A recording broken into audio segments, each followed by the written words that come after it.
Hello, everyone. Welcome to the CSA webinar. We have some people joining, but in the meantime, I'd like to go over a little bit of housekeeping. My name is Bethany Hedela. I'm CSA's Chief Marketing Officer.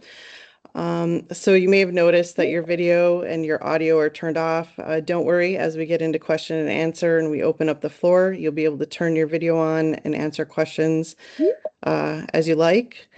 And in the meantime, please feel free to use the chat feature in Microsoft Teams to send questions to us. You can also raise your hand using the Microsoft Teams feature at the top of the screen, and we will make sure that everyone on the panel can answer your question promptly. So without further ado, because we have an hour of your time, I'd like to introduce Dave Komendat, the Chief Security Officer for Corporate Security Advisors, as he'll be moderating the panel today. Dave, I'll give it off to you. Thanks, Bethany, and good morning, everybody. Thanks for joining us today.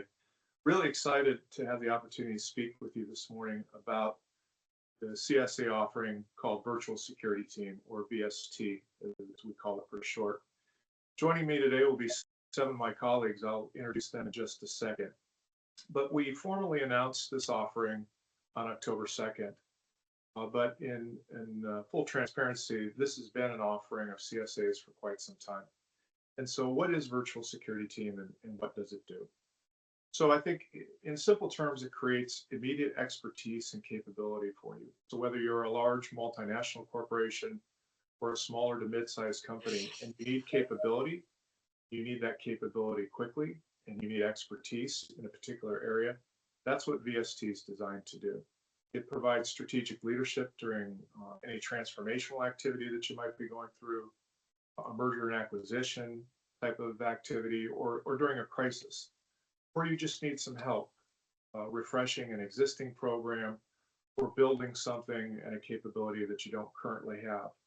And you may not have the headcount capability to do that on your own. You may not have the authorization to go out and onboard new people. So VST is a great supplemental resource that you can use as you need it, when you need it, to bring in world-class expertise to help you solve a problem. One of the keys of it is also the ability for us to rapidly deploy. If you're part of the VST capability, we can be there literally within days to help you with a problem or to begin to develop a program on your behalf. We've got over 50 security advisors and managing directors and consultants within the team, each one of them with expertise. They've either been a CSO themselves and led large multinational programs, or they have subject matter expertise in a particular area that's very related to the security field. So we've got a great cadre of talent available to help you in any way that you need it. So we're going to go through and talk to a number of my colleagues today. We'll start out with Jeremy Bauman, who's the co-founder and CEO of Corporate Security Advisors. We're going to jump back to Bethany, who's our Chief Marketing Officer. Then we'll move on to Steve Owens, who leads, he's our Chief Editor and leads our technical writing skills. Steve Ricciardi will be next. He's the Managing Director and he's responsible for our Executive Security Program. Janice McCarty, also a Managing Director, leads our consulting operations. David Flynn, who is our Chief Administrative Officer, will be on talking about what it's like to be or utilize the fractional CSO capability. And then we'll end with Ken Sensor, our Chief Strategy Officer, and our interim Chief Security Officer offering. So we've got a lot of capability, a lot of talent on the phone with us today. This will be a 50,000-foot flyby of really a much broader set of offerings, but we thought these would be the ones that would stand out, be of immediate interest to each one of you. So let's go back to Jeremy. And Jeremy, as the CEO of CSA, why VST, why now, and who's the customer for this service? Well, first of all, Dave, thank you. Appreciate you moderating the panel this morning. VST has been something that we've been really passionate about from the start, that really goes back to our time as heads of security. And it's really centered around the idea that there's so much changing in the security world on a daily basis that we experience throughout our careers.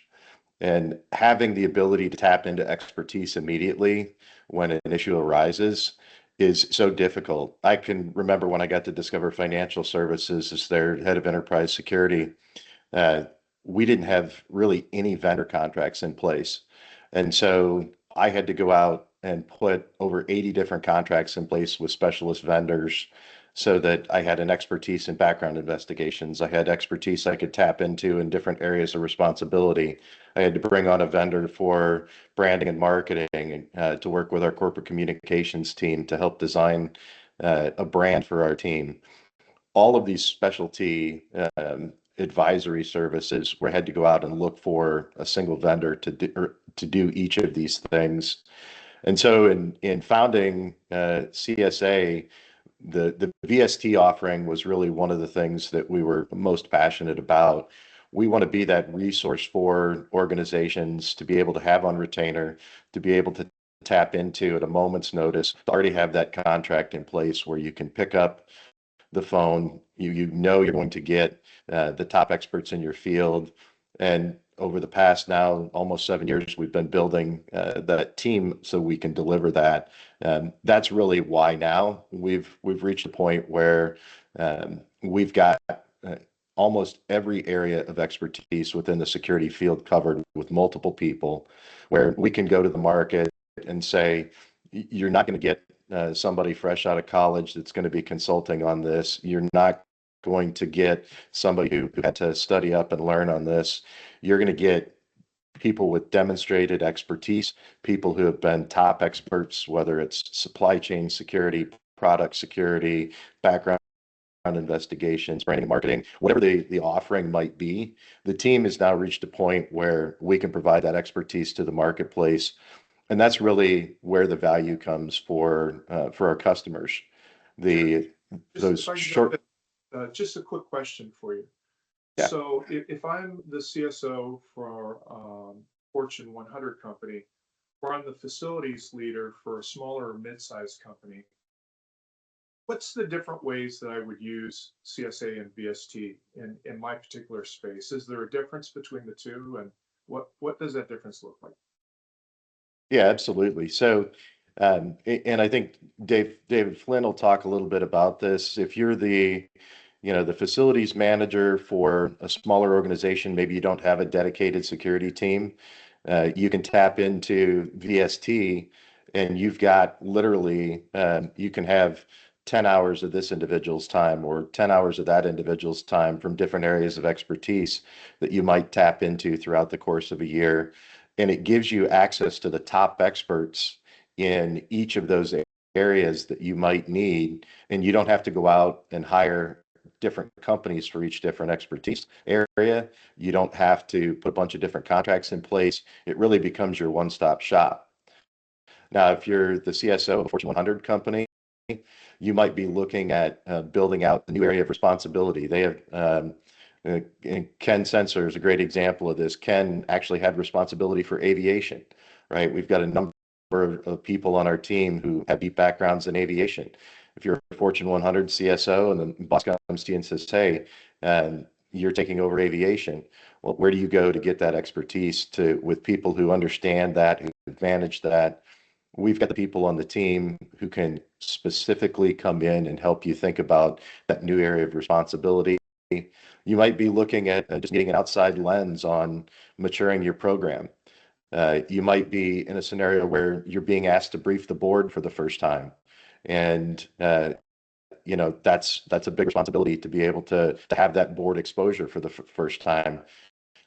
We've got over 20 people on the team now who've actually been in that scenario of briefing the boards, who can help walk you through what that's going to be like, what to expect, depending on whether you're briefing an audit committee, whether you're briefing a comp committee, what that might be.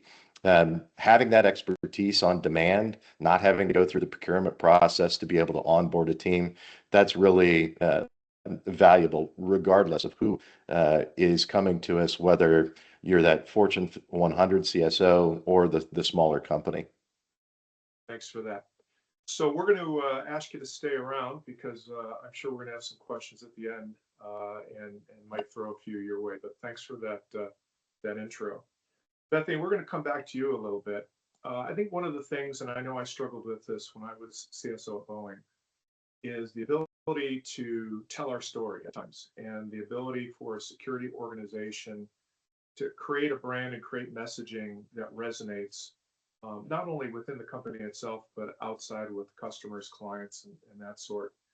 So maybe initially, from your experience, why do security organizations struggle in that space, and how can VST help a chief security officer or a facilities leader or the CISO who's responsible for security? How can it help him or her effectively tell their story within the organization? Well, often, in my experience anyway, when you're within a larger organization, you don't feel like you have a voice, or you don't really know what brand identity is within that space. And having worked in that in several years, it's, creating a mission or a purpose for your department aligns everybody in their language and how they speak about what you do or your function within the organization. And that's really what brand or identity is, for any, or any department within any enterprise space. And so we like to give mission, purpose, and values. It's sort of a measuring stick or a beacon for everyone to speak around within that group. It gives them an identity and things to move forward and prioritize their work. So how do you do that though? So if I were to come to you and say, hey Bethany, my leadership doesn't really understand what we do. Apparently, I'm not effectively communicating that to them because I've had discussions several times, and there doesn't seem to be an understanding. Secondarily, my team, my broader team, maybe doesn't understand what our expectations are, or they don't feel tied to the mission. They just don't understand why we're there. They come in, they do their job, they go home each day. So if you got a phone call like that, what steps are you going to take? Number one, to help that CSO, he or she, be able to effectively tell their story to their senior leaders. And then secondarily, as you look down and in, how do you get the team on board? And so walk me through how you would do that for a company. So I spend a lot of time up front talking with, the leadership, the top of the leadership, so CSO or anybody who's the leader of that team, to understand what is, as a person, as an organization, culturally, where the mission or purpose is. So there's a lot of interviewing and sort of discussion about the history, the culture of the company, where security falls within that. And there's even interviews outside of that with other leadership within the organization to understand where they stand and where they want security to be. And then there's a development of a narrative, or sort of, what the best role is for that. And then it's all documented. That's sort of the way that we roll. There's a narrative. There's an identity, a logo that's developed. You even create posters or sort of things that are routinely said in meetings, whether it's internally within your team. There's campaigns, there's regular sort of communication that goes out from the security team to the rest of the organization, as well as internally. And we help craft that narrative down to the actual phrases that you use, logos, colors, and things that help people sort of align on the same page. And it sounds silly, but it's not. It's sort of like how we all identify with our favorite sports team or anything else that we do. And so we create a culture that allows people to identify as being part of the security organization and what it stands for. I don't think it sounds funny because I'm a big believer in what you do. When I was at Boeing, I struggled in this space, and I was fortunate enough many years ago to have a communicator join our team, and she was very good in this space, and she pushed me outside of my comfort zone, and the benefits that we got because of how she was able to help us effectively tell our story and brand our organization were massive. And so really appreciate, and I think a lot of CSOs don't, they underestimate the value of being able to communicate effectively about what your organization does and how it does it and how it supports the company. And that's one of the great things about having a capability like yours on the team is you can work with people that this isn't their area of subject matter expertise, it's yours. Help them be effective in that. So appreciate you you sharing. Any final thoughts before I move along here to Steve? I think it's really about simplifying the language so that it's every day, so that everybody can speak it when they need to, if they're talking to a high-level executive or a partner or anyone. So simplifying the message and making it available. Thanks, Bethany. You're welcome. We're going to move along to Steve Owen. Steve is our chief editor and responsible for technical writing at CSA. And this is one of the things that I think is a unique differentiator between what CSA does and other consulting groups might bring to the table. So, Steve, can you kind of briefly discuss the value of technical writing and what does it bring to a security team? What is the offering? Because many people may not understand it. What's the offering and what does it do and how does it help? Well, I think probably the big benefits you gain, a technical writer or editor will verify completeness and accuracy of the information you're conveying and guarantee effective communication to the audience. There are a lot of moving pieces to that. You have to determine the audience level of knowledge, establish a method of delivery. Is this going to be a hardcover print document? Will it be on the website? Are you going to deliver to a special device environment like an iPad? And then design a finished look for the document. And that kind of goes along with what Bethany was saying about branding. If you have a specific security branding, you want to make sure everything is covered with it so everybody understands that this is a security document. You build trust in that way. It doesn't seem like you would, but you do. And then consider corporate requirements as well for those documents. You want to have cultural alignment. You want to use the specific language that's in your organization. The technical writer or editor will review source material from SMEs internally or from interviews or both of those things, and then maybe identify omissions. Undefined acronyms are particularly big one. If you don't understand the acronym, you don't understand what people are talking about. And nobody in security uses acronyms, right, Steve? It's all very clearly articulated. Absolutely. That's never a problem, right? No, we use it as a bingo game. And you want to simplify, clarify, and organize material, and that's really essential. It's very easy to write something long and very difficult to write something short, but that's what people want, is something short. So we group and label information. You don't have 4 places where you discuss access control. Put them together, label them accordingly, and people can find them. We review cycles. We run the review cycles for groups and incorporate comments from the team and from stakeholders. And then probably most importantly, we proof material before it finally goes out. I think we've all heard, I just need to make a few quick changes before sending this to the client. And that's where the problems occur. If you have 14 typos in the executive summary material delivered to a client, they will not trust the documentation. All they'll do is look for mistakes after that point. So it needs to be as clear and accurate as possible. So Steve, if I'm a client of CSA's, yeah, and I don't have the in-house capability, I need a set of procedures or processes built for me. Is that something that you and your team can help with? Oh, absolutely. You're actually helping them build. We can build it up. We'll build templates. We can interview people to make sure that we're in covering what they need to have addressed. Create a proper format for everything, and then we can interview people if need be, work from source material that they provide, work with CSA expertise to develop that source material, and develop documentation pretty much from scratch if need be. So when I was at Boeing, we had a Boeing standard, right? Everything had to look and feel a certain way. There were templates.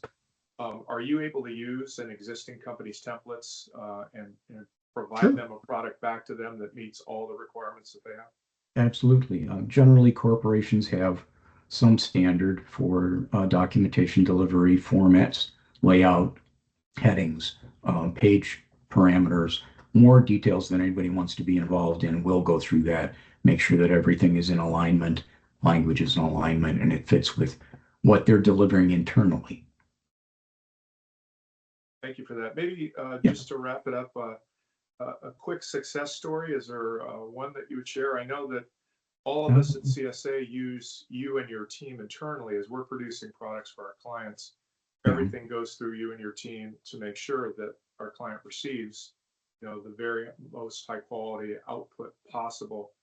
Or at least Any we know who to success stories? blame. Yeah. Yeah, we had a large retail client who over the years had made a lot of acquisitions. All of the acquisitions had their own processes and procedures for security, and the company wanted to standardize those for the procedures for associates, basically. So workplace violence, burglary procedures, things of that nature, natural disasters. So we got together and determined the scope, and I believe as we were working through it, CSA SMEs looked at the scope and made some suggestions for a few additional SOPs, which the client agreed to.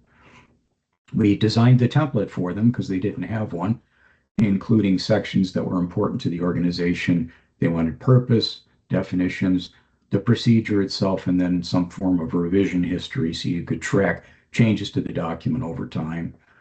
We reviewed, consolidated, and formatted all of the information. This is largely client provided, but some produced internally by us and by subject matter experts at CSA. And then reviewed the results with that internally with our SMEs, folks experienced with the various pieces, and incorporated their suggestions before reviewing it with the client.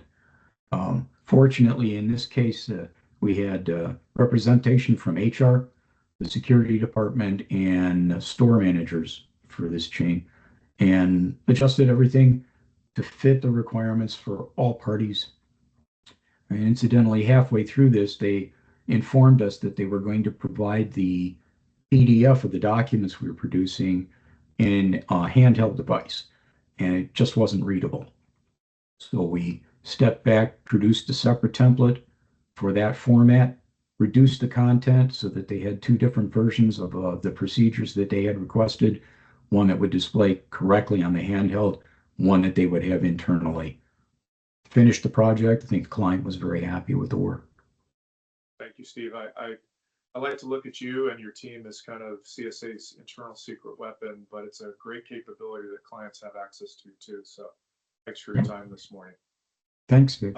Steve Ricciardi, Managing Director of our Executive Security Program. Not really anything going on in your space over the last year, but not at all, Dave. Not at all. let's start out in all seriousness. So Yeah. a lot of pressure coming down from boards, Yes. from CEOs on companies of all Right. sizes, security organizations of all sizes in the Right. executive security space. So let's start out with a smaller company. So I'm a smaller company. Sure. I may not have any existing current executive security capability, yet I'm being asked to put something together. How can CSA help a company that's in that position? Yeah, Dave, in a lot of ways. First of all, I mean, we can certainly, no matter what size the company is, start with if you don't have a program, creating a program and scaling it and using certain strategies based on the size of the company, the size of who needs to be provided this protection. And so we can certainly do that. And I think it starts really with a mission statement, and that can certainly be something we can work on together. And basic work, mission statement, protection, productivity of the executive, privacy of the executives are key, in my opinion, are key mission things that need to be covered, and so, of course, risk-based being most companies, be it their size is large or small, consider and use a risk-based approach. So we can help with that by tailoring a risk-based approach to the various companies, no matter what size. And a lot of that starts with a risk assessment. Risk assessments need to be done for each executive. And that's something that, we CSA can certainly assist security programs with. And ultimately, it could lead to something where it's an IRS 132. I'm sure many folks out there are certainly aware of that, which can be a product that can be provided by CSA and can be utilized by the executive for tax purposes, for tax relief purposes too. So those are some things that we can certainly do. And along those lines, and no matter what size, we can put policies together and standards together and tailor it to their to your needs for executive protection. And I like to call it executive services because let's face it, that's what it really is, a service. Hey, Steve, let me pull on a couple things you said there. So with a smaller company, we can kind of come in and help them build the process, the procedure necessary, Yes. point them in the right direction for qualified suppliers that can do the work in this space, the actual physical protection. But let's Yes, say 100. let's say I've got a mature existing program, Right. I've got internal resources and capability, but I'm getting pressure from the C-suite to have that reevaluated. Are we doing all the things we're supposed to be doing? Are we doing them appropriately? Are we training properly?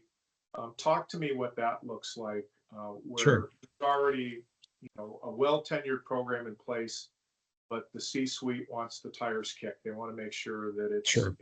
capable. What's that Yeah. looking? Well, I think first of all, that is a great approach, is to take a look at ourselves and have a third party sometimes come in and take a look. And so, you know, we're actually doing that right now with certain clients, and on the other side of it, creating programs too. But we are working with clients that have well-established executive services capabilities. But what we can do is offer a study and review. And, I wouldn't call it an audit, or maybe it is, but it's really, and it's not a certain thing that you point fingers at. It's to identify gaps and to make improvements. And so this is something I think that can reduce liability for the company as well as the team, the executive services team. And we are certainly capable of helping with those. And we wouldn't certainly do it ourselves. We would do it in partnership with the company, with that team. So we're not doing it in a vacuum. We're doing it and looking at their existing, if they have them. So a lot of companies don't have advanced procedures. They all kind of have it in their heads and things. But if you document things and document policies and standards, there provides a consistency to your clients, to the executives, and again, it puts it all on paper, which we're able to do and help in consultation with the company's team. I think what's great, Steve, is we've got your expertise, former U.S. Secret Service, working President's detail, First Lady's detail. We've got experience from the U.S. State Department and their dignitary protection teams. So we've got real life practitioners who also have corporate experience. I think that's one of the great things, that it wasn't just coming out of the U.S. government. It was coming out of the U.S. government and then going into corporations and understanding the cultural differences, and still building effective programs using kind of the proven tools that you did in your former job, but right sizing those for the corporate environment. Exactly. I did some time as the a little over 12 years in with a private sector company, and ran their global security team, and was also responsible for the executive protection / services for that company, and learned a lot myself. And I'm still continuing to learn, from other companies and things and how they do it and stuff. So all good. Thank you, Steve. Appreciate it. We're gonna move along now to Janice McCarty, who's our managing director and oversees our consulting services.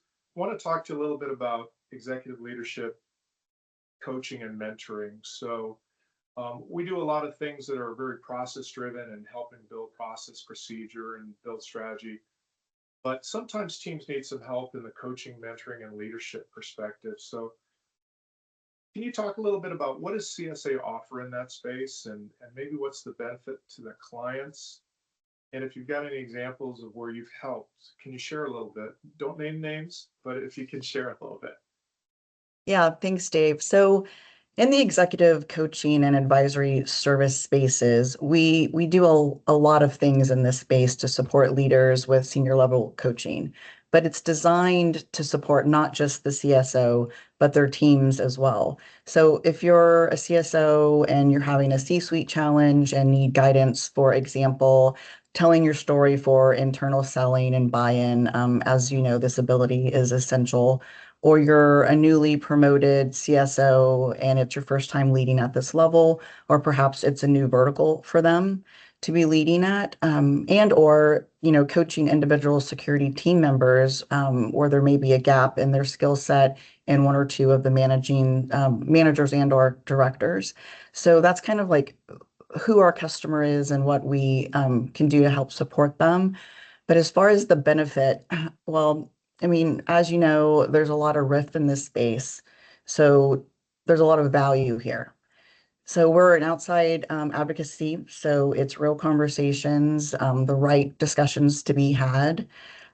We are an impartial third party with an outside perspective on the people with the expertise in all verticals that we've mentioned. So it's more of an objective look at the strengths and opportunities of the individuals. It's also important to have succession plans in place to smooth out those gaps before, those lack of gaps become important. So maybe it's supporting a skill set opportunity for a manager that's on the cusp of being promoted to a director, and there's, one or two identified gaps that need to be ironed out. We can take this off of the leader's plate because, as we know, CSOs have a lot going on in their world. So, and of course, we would, provide direct insight to that CSO on the skill building process and how it's moving along. Question for you, because you touched on something I think is really important. Sometimes the CSOs, well, not sometimes, all the time, you have your team around you, and as you start to think about succession, you start to think, and it may not just be succession for the CSO role, it may be succession for a critical senior manager role or a critical director role in their organization. And you've got a couple people, 2, 3 people on the team that you think are ready. They may be long tenured, you may have worked with them for a long time. And I think sometimes the reality is CSOs get blinders put on them. They don't necessarily always recognize some of the gaps that people have on their team. And sometimes poor decisions are made because CSOs will look at a person and they'll feel like he or she is best suited for the role. And yet other people in the organization may see these gaps or shortcomings that this individual has, and they're correctable, but only if they get attention drawn to them. So talk a little bit about that space where what can you do to go in and kind of evaluate those up and comers in an organization, and then provide the CSO with maybe not what they want to hear, but what they need to hear. And conversely, how can you help that individual who is on the upward path, but they have some gap that they need to correct? How do you do that? Yeah, so I think it's, partnering with the CSO or whomever their direct leader is and kind of understanding their perspective of where they are on their talent journey. And then, working with the individual themselves to understand those gaps, what they're currently doing or having in place to be able to close those gaps, what support and resources are available to them to help them in that trajectory. And then if there isn't such of a resource, how does CSA step in and help guide them and give them the, conversations and direct feedback on the things that they need to be doing, whether that's, cross collaboration within their organization, depending on, what that gap is. Maybe it's, being able to see the forest from the trees. So how do we identify the things that they can do in their working environment to help them with those gaps? Any success stories you can share, again, without naming names? Yes, of course. So we actually have a current client that sent me some feedback probably about a week ago. This client has been and still is currently building a security and asset protection organization from the ground up. So this coaching model for them was for the CSO, 4 regional managers, and a project manager. specifically around strategic planning, storytelling, leadership development, and prioritization for the regional managers. So the CSO's comments to me were that the benefit of this service had been game-changing. So these are the words that he used: game-changing, invaluable, and a driving force behind the success. His words, not mine. But he shared also that the expertise that CSA brings allowed them to overcome monumental hurdles in a very remarkable short period of time. That we played a pivotal role in developing the strategy for them, and were also instrumental in ensuring that they aligned with their industry best practices. So with all of that said, so to me, that really says a lot about this service. Thanks, Janice. Appreciate the insight. Okay, we're going to jump over to CSA's Chief Administrative Officer, David Flynn, who does a bit of everything for the organization. But one of the things he has done on several occasions is you've been a fractional CSO. So, David, Yep. walk folks through what is a fractional CSO? What did you do? How does this whole thing work in conjunction with being part of the virtual security team family? Sure. Thanks again, Dave, for you leading this conversation. The fractional CSO is really that resource that's a dedicated part-time advisor.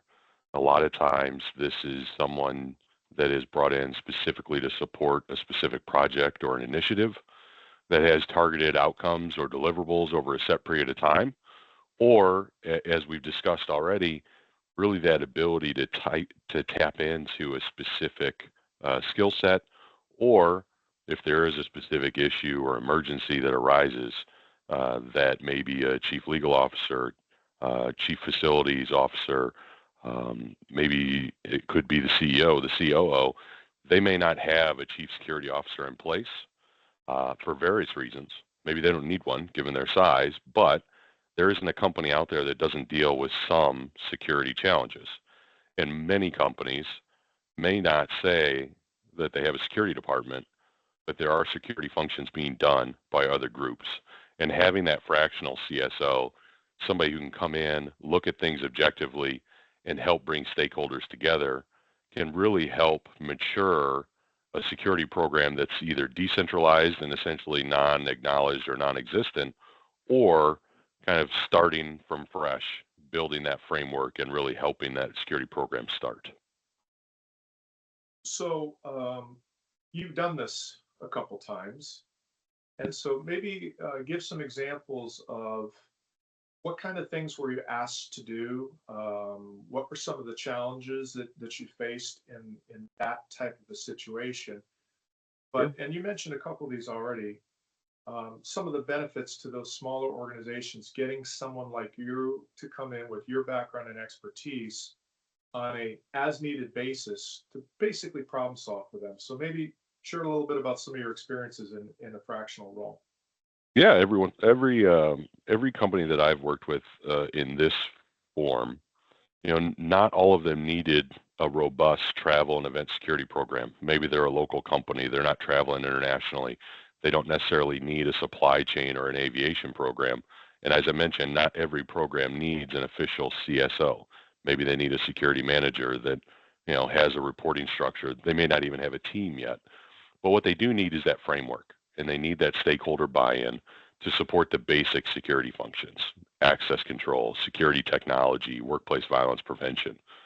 So really helping identify those priorities and matching them with the firm's culture, and sometimes as important or more important is the funding to mature their security posture over time. So the greatest example I had with this, I was a fractional CSO of a 25-bed rural critical care hospital in Minnesota. Every other week I was on site for a week. So I wasn't the day-to-day operations. I wasn't sitting with a patient. They weren't calling me every night that they had to rely on local law enforcement because that was their protocol at the time. But when I was there, I was working, I was interacting with stakeholders every day. educating them and bringing them along on that security journey. And I interacted with the staff to understand their needs, the culture of the hospital. And that didn't result in them needing a full-time SWAT team. It didn't result in them needing a chief security officer. But what we did was we developed a 3-year strategy with an accompanying business plan. We did a security asset inventory. I helped lead an RFP for a security technology integrator to help them. There had been no life cycle management, and so a lot of their assets were beyond repair and in disrepair. I even helped them identify some DHS grants for specific rural hospital systems to enhance their security, which then led to us creating a security manager job description. And again, it wasn't a chief security officer and it wasn't a full team, but now that we've developed this framework over these last 6 months, here's somebody who can come in and manage security. And then we helped them complete the interviews and actually worked with them to do the candidate selection. I think what's great about the fractional piece is it doesn't just have to be quote unquote the chief security officer. It could be any one of the kind of critical positions within a security organization. If there's a specific need over a limited duration of time, the fractional, whether it's the CSO or whatever other role that a company is looking for, is a great option for them because you're not carrying the full-time burden of an employee, but you're getting the expertise when you need it to help resolve issues or help keep a program on track. So I think that's one of the great things about this kind of offering, and you've had experience doing this several times. So, well, and I think one of the reasons that we were so successful with this is just as we've talked about the VST can offer to a chief security officer. I had the power of the VST at my fingertips as the fractional CSO. So I was able to rely on my counterparts here within CSA to help work on that strategy, to work on that access control, work on that technology strategy, the RFP process, et cetera. So I was the point person, but I was relying and working with my team members as well throughout that. thank you, Dave. Appreciate your insight on that. And then we're going to wrap up kind of the panel today before we get to Q&A with Ken Sensor. Ken, as the Chief Strategy Officer for CSA and the former leader of arguably the probably one of the largest CSO jobs you can have in the world, leading Walmart. You've had the opportunity to be a interim Chief Security Officer on several occasions now for large entities. And so can you talk about when is an interim Chief Security Officer needed and what's usually the role when you're asked to take that on? Thanks, Dave. And very similar to what David mentioned, the interim CSO functions and has the same resources available through CSA as a fractional. The difference is that the interim, there's always a intention of the organization to replace that interim with a permanent CSO. And much like a permanent CSO, the interim oversees the entire portfolio, but serves much more in a strategic advisory role. Often, the organization's C-suite has to totally shift their perspective to see security not as a check the box entity, but as a value add business driver to the organization. Often they don't know what best practice looks like or what it means to be a good contributing security program. As an advisor, Dave, we don't direct. For example, we leave the day-to-day operations to the team or to those responsible for that function. But we're there as a very strategic resource for the organization. Ken, what are the durations of these interim roles look like? Is it a week? Is it a year? Is it all of the above? What's it look like in the roles you've served and others that have served within CSA? What does that look like? It does vary. It usually is probably a minimum of 2 to 3 months. The longest that I've served has been well over a year in that role.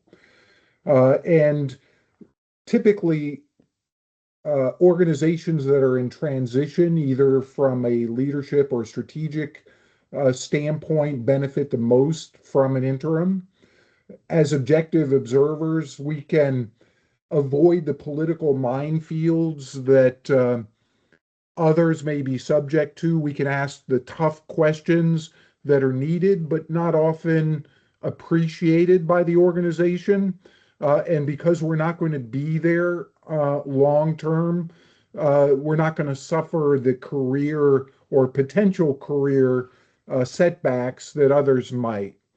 We can also make difficult and unpopular suggestions that an employee may feel constrained to offer. I would also add that in many cases, an internal team may know exactly what has to be done, but they need the outside support of this interim to be that credibility and to serve as the voice for their concerns. Okay. So it's a capability. A lot of times you're coming in maybe after the departure of a CSO, maybe he or she is retiring, or there's just a directional change that the company's being made. Some of those have to be pretty difficult situations to come into.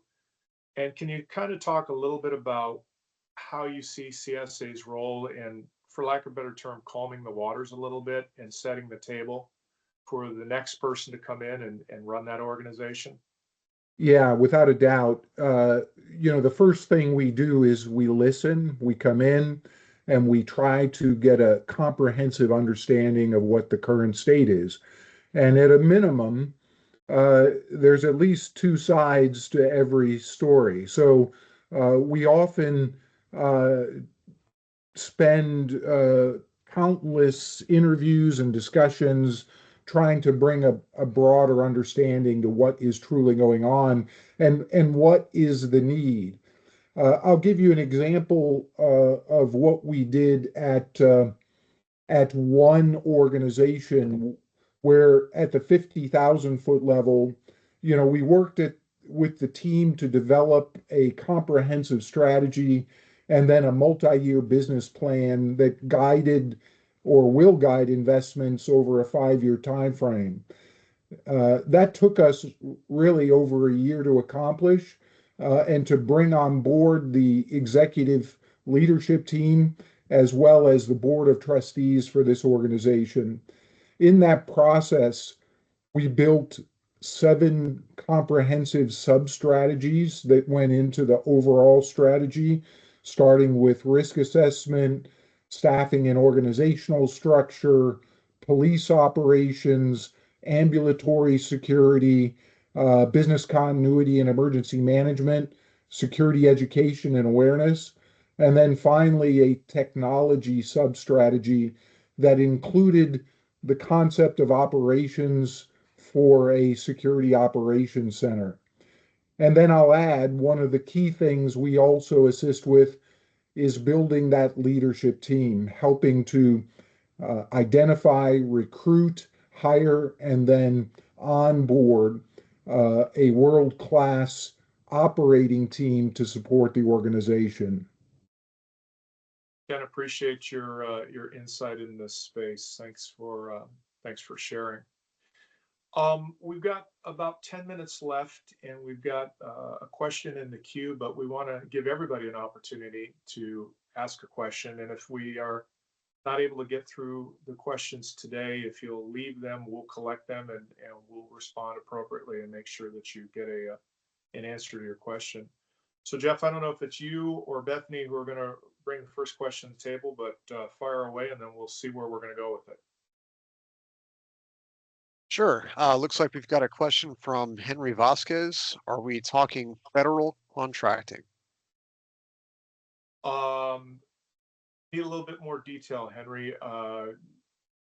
if there's a little bit more background or information you can give on that question. Not quite sure I got the whole thing there. Like Johnson has raised their hands. So Yes, good morning. Can Morning. you hear me? Yes, hear you fine, sir. Well, Dave, thank you and the SAC team for providing this overview. I didn't realize that you guys were involved in so many different areas. The only question, and it was all very clear, but the only question I have is for Janice, is regarding the coaching and development. I'm assuming that implies some kind of assessment of where that person's at so we can help them get to where they need to be. Am I understanding that correctly? Yes, you're understanding that correctly. Because sometimes the leader's perspective and the individual's perspective of where they are on their journey can sometimes be different. And so kind of really understanding the leaders and the individual's perspective by going through an assessment of where they are on their journey and what those milestones based off of the company are for being able to continue your trajectory and levels. Excellent. Thank you. You're welcome. And John, you made a comment, and I want to make sure that folks understand. We're just scratching the surface on the VST offering today. We have capability in so many different areas, as was mentioned early on by Jeremy, whether it's aviation security, we've got EHS experience on the team, crisis management, workplace violence prevention, background screening, investigations. You go through what would be in a traditional security organization and then some. So lots of capability in each one of these areas and bench strength within each one of those disciplines. We have no single points of failure in this space. We have several people at least in each discipline that we can pull from. So appreciate that ask. Thank you. Any other questions? Jeff, I can't see the chat, so if there's questions in there, go ahead and let me know. yes, sir. Looks like we've got a question from an Elizabeth Eller. Looking ahead to the next 10 years or so of corporate security, are there any big trends you expect to die out? Anything that is very busy now, but not worth the fanfare? That's a great question, and I'll kick it off, and then any of my colleagues can jump in here. So over the next 10 years, I had the opportunity over last year, as have all my colleagues. We interface with lots of CSOs around the country. And so there's a couple themes that you're going to hear. Number one is the consolidation of the security function. In many cases, we've seen CSOs lose their roles. It's amazing to me in the dynamic threat environment that we have today that organizations are actually contracting and eliminating the CSO position. And so you have to ask the question, why? Why are corporations not necessarily seeing the value in the CSO? And I go back to the discussion I had with Bethany in the very beginning. In many cases, it's a lack of understanding by senior leadership on what the CSO and his or her organization is actually doing. In some cases, it's a strategic decision where they want to obviously merge and integrate the physical security organizations with their information security organizations. In some cases, the CISO takes the lead on that. Others, the CSO takes the lead on that. But I think that is a trend that we will see continue for a little bit. So let me stop. I'm going to kick this one first to Jeremy and then to Ken for some thoughts on that. Yeah, thanks, Dave. And what a great question. I think it underscores CSA's basic approach, our motto of the business of security. I think what we're seeing right now, especially with the attention around the executive security and so many critical issues, AI and its impact on security, intelligence, C-suite leaders from organizations are raising their expectations of CSOs. They're expecting them to be fluent in business. They're expecting them to understand how these organizations function on a business level. And so a lot of what we've been doing is helping CSOs with those expectations, those dynamic expectations in the C-suite level. If it was in a conversation recently where the individual I was talking to was making numerous small requests of C-suite members, funding $50,000 here, $50,000 there. And the C-suite is dealing with large problems at scale, millions, tens of millions of dollars in scope. And so you have to be bringing a business-oriented security strategy to the C-suite. If you're not showing up at that level, companies are now holding their security leaders to account. You've got to be able to put together that comprehensive strategy. You've got to be able to forecast what you're going to spend over 5 years in capital and operating expense. And that's what we're seeing is differentiating people who are excelling in the role from people who might be struggling a little bit. And there's a lot of opportunity out there. It's not complicated if you have the coaching to be able to make that transformation, to be able to become fluent in business. And it's one of the things that we've all learned the hard way throughout our careers, especially folks who are new in role as a CSO. There's no expectation that you're fluent in business on day one. So getting that help, getting that assistance as you're transitioning into really more of a C-suite interaction, that's the trend that is going to continue, in my professional opinion. Ken, any perspective you want to add here? Because I do want to get to Elizabeth's second question too of, is there something that's gotten a lot of fanfare today that's going to disappear? But go ahead. Yeah, let me just make a comment about AI, which does have a lot of fanfare today. I think there's elements of the AI fanfare that will die out, but I think what will not die out is how AI impacts the threat environment and the need for proaction versus reaction. And that topic we could spend hours on, so I'll just leave it at that. Yeah, that's exactly where I was going to go. I think the AI piece, it's interesting to listen to the diverse perspectives of our colleagues in regards to how willing they are right now to incorporate AI into their organizations. Some are really forward leaning in right now and leaning in hard. Others are very resistant to doing anything in the space. And then there's a fair number in the middle kind of watching both sides to see what makes sense, where can they implement, where can they get value. But I agree with you completely, Ken. At some point, AI will not be a new buzz term. It will not be something that people are still trying to figure out. It'll be integrated into our daily lives. To some extent, it already is. We just don't know it. But it'll be the same way within the security community. It will be integrated and integral in the security community, both from a positive perspective and a negative perspective. And that proactive plan, that proactive thought process on AI is going to be critical, I think, going forward.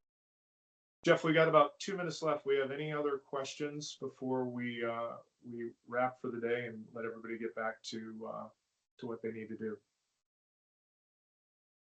Elizabeth says, amazing responses. Thank you, Dave, Jeremy, and Ken. Appreciate your insight. A. Lawton says, thanks for the informative discussion. Great to get some insight into what your team at CSA are doing that works to advance security efforts.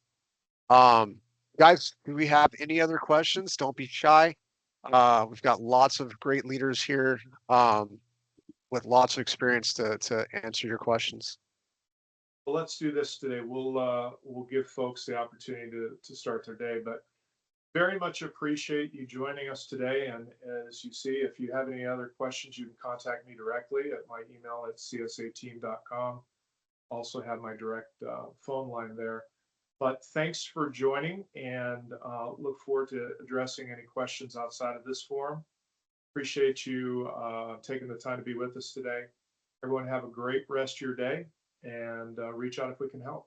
Thank you very much. Thank you, everyone. Recording of this webinar will be sent to your email in the next 24, 48 hours or so. Thank you, everyone.